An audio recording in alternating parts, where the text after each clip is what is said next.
అందరికీ నమస్కారం అండి.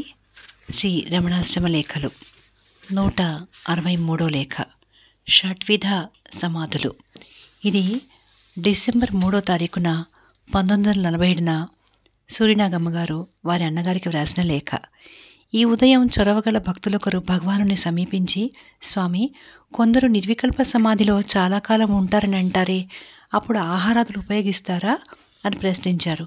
అదెలా, నీవు నిద్రలో ఉన్నప్పుడు ఆహారం తీసుకుంటున్నావా అన్నారు భగవాన్. లేదు. అయితే నిర్వికల్ప సమాధిలో మనస్సు ఉన్నదంటారా లేదంటారా అన్నారు పృచ్ఛకులు. ఆహా, లేకేమి, నిద్రలో ఉన్నదే అప్పుడు ఉన్నది.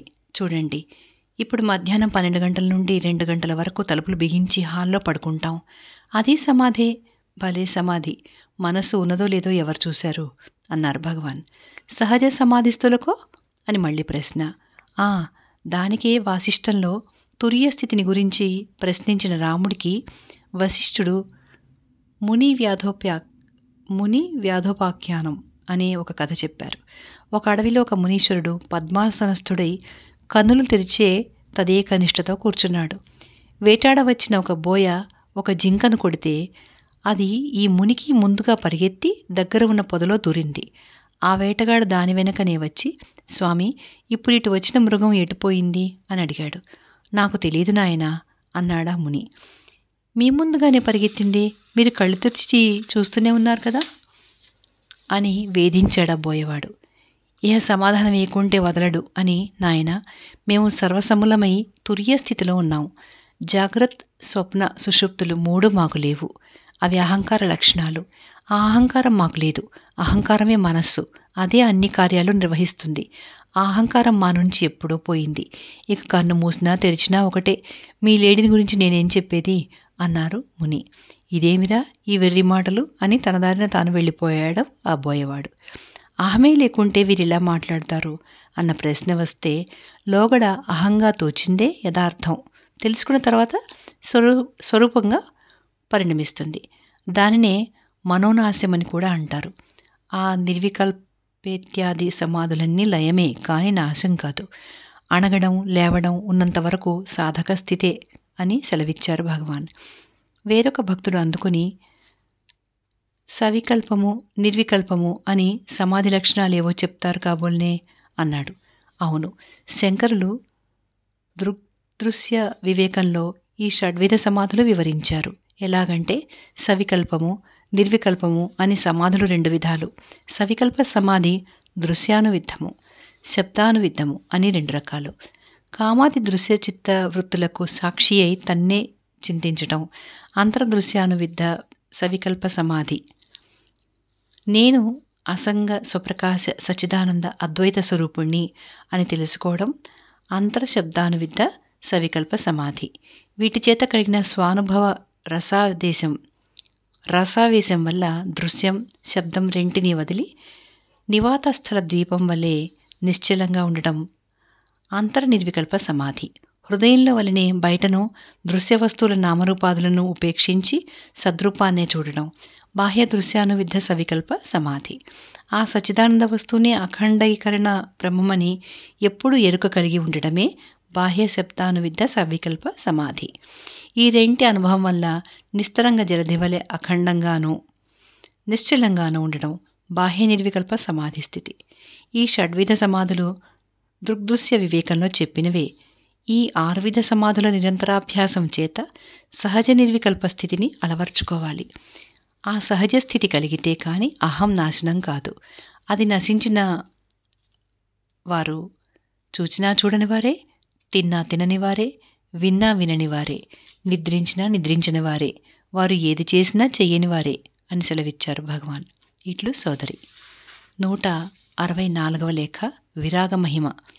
ఇది ఫిబ్రవరి 5, 1947న సూరినాగమ్మ గారు వారి అన్నగారికి వ్రాసిన లేఖ. నిన్న ఏదో ప్రసంగవశాత్తు భగవాన్ విరాగ మహిమను వర్ణిస్తూ ఉంటే విని, భాగవతం 2వ స్కందంలో శుకయోగి పరీక్షిత్తుకు ముక్తి మార్గం బోధించే సందర్భంలో ఈ విరాగాన్ని గురించిన ఒక చక్కని పద్యం ఉన్నది అన్నాను. అలాగా, ఏది చదవండి విందాం అన్నారు భగవాన్. జంకుతూనే ఇలా చదివాను. కమనీయ భూమి భాగములు లేకున్నవే పడియుండుటకు దూది పరుపులేలా సహజంబులగు కరాంజలులు లేకున్నవే భోజన భాజన పుంజమేళ వల్కలాజిన కుశావళులు లేకున్నవే కట్టదుకూల సంఘంబులేల గొనకొని వసీంప గుహలు లేకున్నవే ప్రాసాద సౌధాదిపటలమేల ఫలరసాదులు కురియవే పాదపములు స్వాదుజలముల నుండవే సకల నదులు వసుగ భిక్షంబు పెట్టరే పుణ్యసతులు ధనమదాంధుల కొలువేల తాపసులకు. పద్యం చదివినంత వరకు భగవాన్ మందహాసంతో వింటూ కడపట ఉత్సాహంతో అదంతా సరి, ఈ దేశంలో పెద్దలొకరు ఈ విధంగానే పాడారు. ఓ ఈశ్వర, తల కింద దిండుగా చెయ్యినిచ్చావు, మొలకు కౌపీనంగా వలకలమిచ్చావు, తినేందుకు దోసిలనిచ్చావు, నాకిక ఏం కావాలయ్యా, ఆహాహా నా భాగ్యం అనే భావం ఉన్నదందులో. నిజంగా అదెంతటి మహదైశ్వర్యమో చెప్పవశమా? మహారాజాధిరాజులు కూడా ఈ సౌఖ్యాన్ని ఆశిస్తారు. దానికి ఏదీ సాటిరాదు. నేను అది ఇది అనుభవించి ఉన్నందువల్ల నాకు దానికి దీనికి తారతమ్యం తెలిసింది. ఈ పరుపులు, ఈ సోఫా, ఈ సామగ్రి అంతంతా బంధమే అని చెప్పారు భగవాన్. తథాగతుడు అంటే బుద్ధుడు ఇందుకు దృష్టాంతమే కదా అన్నాను. అవును, వారు అంతఃపురంలో సకల ఐశ్వర్య సంపన్నులై ఉన్నప్పుడు దుఃఖితులయ్యే ఉన్నారు. వారి చింత పోగొట్టవలననే తండ్రి ఎన్ని భోగాలో కల్పించారు. కాని వారికి ఏదీ రుచించలేదు.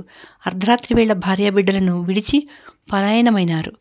6 ఏళ్లు తీవ్ర తపోనిష్టతో ఉండి తత్వం గ్రహించి లోక సంగ్రహార్థం భిక్షువులైనారు. భిక్షువులైన తర్వాతనే మహాసుఖిగా ఉన్నారు. నిజంగా వారికి ఏం కావాలి అన్నారు భగవాన్.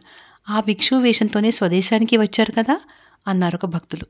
అవునవును, వీరు వస్తున్నారని విని తండ్రి శుద్ధోదనుడు పట్టపు ఏనుగును అలంకరించుకుని చతురంగ బల సమేతంగా ఎదుర్కోలు వెళ్ళి రాజమార్గంలో నిలిచి ఎక్కడెక్కడ పుత్రుడు అని ఎదురుచూస్తూ ఉంటే వీరు ఆ రాజవీధిని రాక సందుగొందుల్లో పడి వచ్చి అంతేవాసులందరినీ తలా ఒక వీధికి భిక్షకు పంపి తాను ఇంకొక వీధి నుండి భిక్షువు వేషంతో తండ్రి ఎదుటికి సిద్ధమైనాడు. పాపం, ఆ వేషంతో అలా వస్తాడని తండ్రికేం తెలుసు? గుర్తించలేక దిగ్భ్రమ చెంది నిలిచాడు. భార్య యశోధర గుర్తించి కుమారుణ్ణి నమస్కరింపజేసి తాను నమస్కరించింది. ఆ తర్వాత తండ్రికి గుర్తొచ్చింది. వారు అకస్మాత్తుగా ఆ వేషం చూడడం వల్ల జగుప్స కలిగి, చీచి ఇదేమి వేషం, మహదైశ్వరి సంపదతో రావాల్సిన వాడు ఈ విధంగా వచ్చాడే, చాలు చాలు అని తీవ్ర దృష్టితో వీరివైపు చూడడం సాగించారు. వీరో తండ్రికి ఇంకా ఈ అజ్ఞానం వదలలేదే అన్న విచారం కలిగి అంతకన్నా తీవ్రమైన దృష్టితో తండ్రి దృష్టిని ఎదుర్కొన్నారట. ఆ దృష్టి యుద్ధంలో తండ్రి ఓడిపోయి దిఢీల్న సాష్టాంగపడి తాము భిక్షులైనారు. ఈ విరాగ మహిమ విరాగికే తెలియాలి అంటూ పులకిత శరీరంతో గద్గద కంఠులైనారు భగవాన్. ఇట్లు సోదరి. ఈ వీడియో ఇక్కడ తాపుదామండి. ధన్యవాదాలు.